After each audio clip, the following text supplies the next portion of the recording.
I believe in learning on the job, and the teenagers Jiraiya cautioned, today is all about survival. If you get blasted, you're dead, as the Gronkle swallowed some rocks and started flying around furiously. Quick! What's the first thing you're going to need? Jiraiya said. A doctor? Naruto exclaimed. +5 speed, inquired Choji. A shield, said Sakura. As Jiraiya pointed out the shields, Sakura, Choji, and Kiba snatched up their own shields and exclaimed, "Shields, go!" As he assisted Naruto in raising his shield off the ground, Jiraiya lectured, "Take the shield. The most important piece of equipment is your shield. If you must make a choice between a sword and a shield," he said.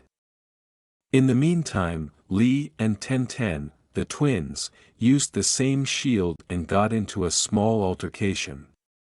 Lee tells her, "Get your hands off my shield," Tenten remarked, "There's like a million shields, take that one, it has a flower on it, girls like flowers." "Oops, now this one has blood on it," Tenten said after removing the shield from her brother's grasp and striking him in the head.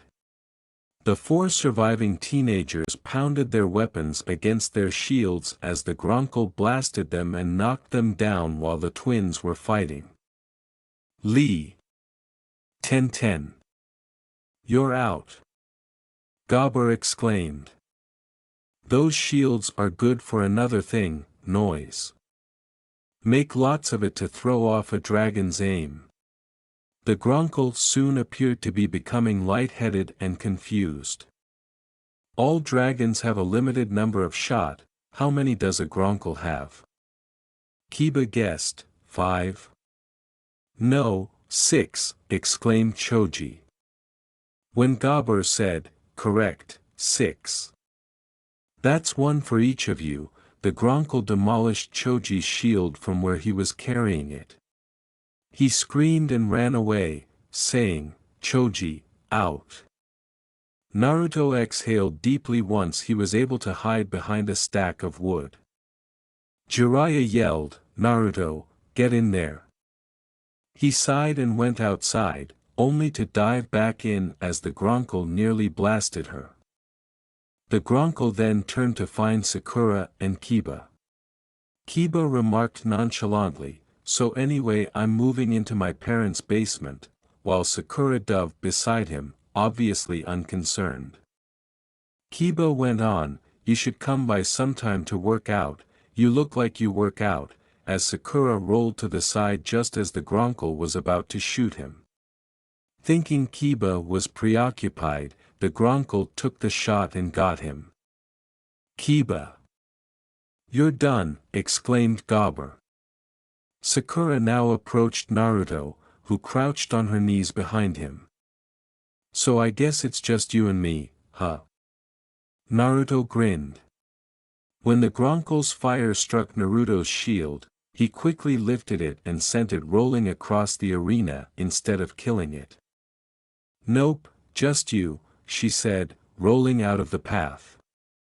Gabber said, "One shot left."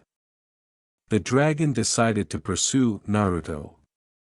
Naruto squeezed his eyes shut as the Gronkle cornered him against the wall until it was only inches from him. The Gronkle took a few sniffs before opening its mouth wide to fire the last shot. Jiraiya then grabbed the dragon with a hook just as the last blast struck the wall next to the young boy. Jiraiya shut the door and secured it back in its cage, saying, "That's 6, go back to bed you overgrown sausage. Don't worry, you'll get another chance. Remember a dragon will always," he said to Naruto, turning back to the teenagers, who were all panting and exhausted. "Always go for the kill," he said. In shock, Naruto slowly stood up and stared at the burning hole the dragon had cut in the stone. He realized that the Night Fury,